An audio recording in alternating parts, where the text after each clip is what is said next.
which we're not doing nearly enough to do, the thing that is going to be the question for our time is, what did we do about climate change? What did we do to stop what looks like a going over a cliff if we don't take action now to lower the amount of greenhouse gases that are going into the air, that are gathering there in a cumulative way, and try to figure out ways to bring about the adaptation, because we're already experiencing the ravages of climate change. And then those of you who are going to Washington, just being active and talking about this issue it's important. It's important because we all get reaffirmed in our efforts by each other. Usually as a congressman and as a legislator, I think of what we can do legislatively. In 2009, we had the Waxman-Markey bill. I thought it was an excellent bill. We passed it through the House by a narrow margin. Nobody thought we could ever do that, even get out of committee. We couldn't get through the Senate. Now it seems we can't get anything through the Senate because we're requiring 60 votes. We have the Republicans in charge of the Congress, and they don't even want to solve the problem because they don't believe there's a problem. So we've got to be more creative.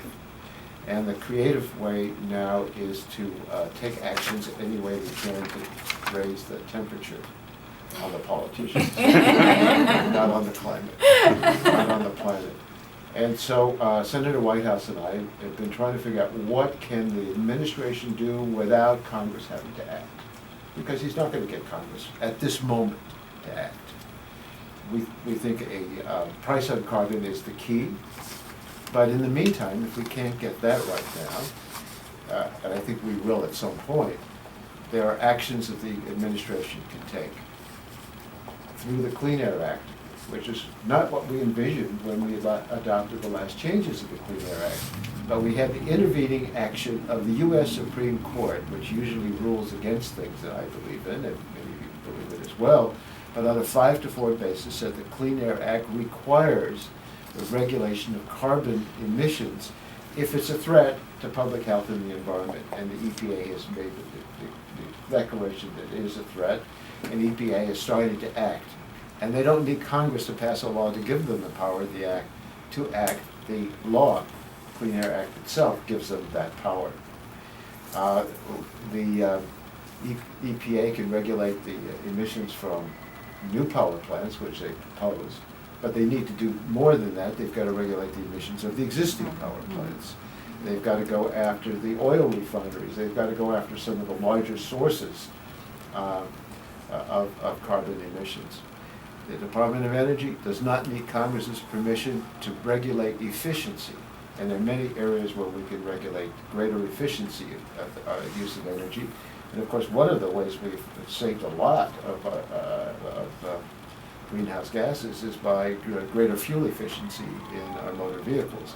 We've got to keep pushing to get electric cars, hybrid cars, natural gas powered vehicles, everything just to get us away from burning more oil.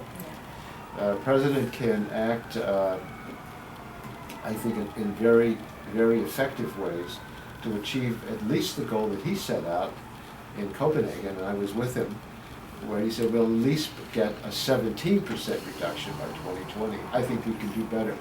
And I'm proud of California and now State Senator Fran Pavley and others who've been leaders in this area, because California is a model of a cap and trade program that we've got to make sure will work. And they're developing more renewable use of renewable fuels by insisting that we burn less fossil fuels and turn to the renewable fuels as an alternative.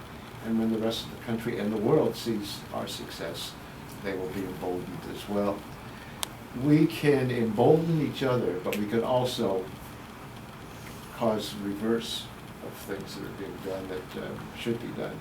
And I've met with a lot of international leaders who have told me that they worry if the United States doesn't act, that they're under pressure back home in their countries to not act as vigorously. Mm-hmm. It's a mind-numbing quandary, because in the United States we say we don't want to do anything unless China and India act. Right. And China and India aren't acting, and we're not acting. despite each other to a great extent. And then another country would say, why should we act if the United States and China and India are not acting? And they forget the fact that they're cutting off their nose to spite their face, and they're all in this planet together. So we've got to keep pushing on what can be done. I think we're gonna get to Congress to act.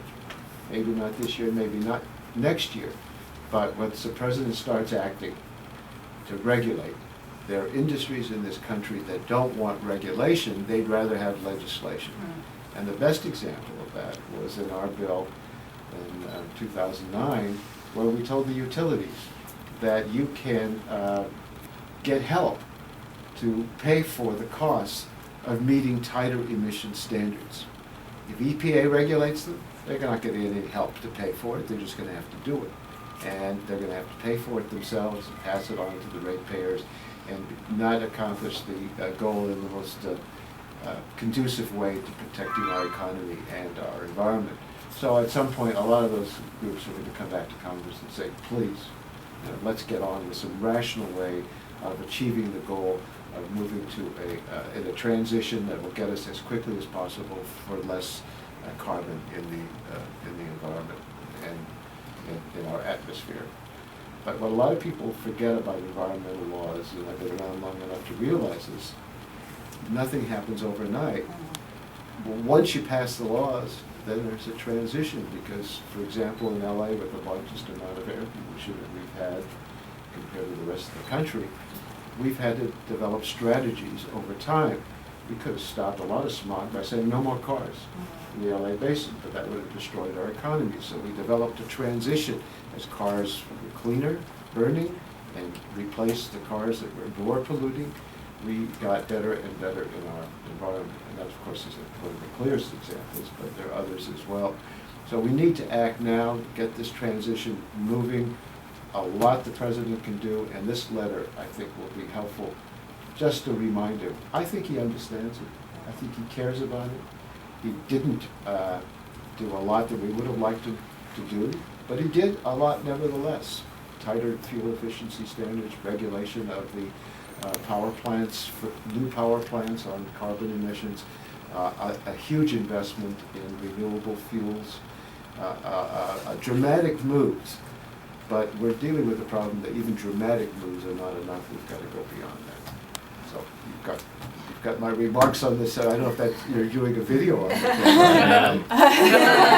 You look good though, don't worry. That's what my mother used to say. I said, what was I talking about? I don't know, but you look good. But thank you so much. It's not whether I look good or you look good. It's whether we get this planet Looking good. looking good. Yes. Thank you. So how should we do this?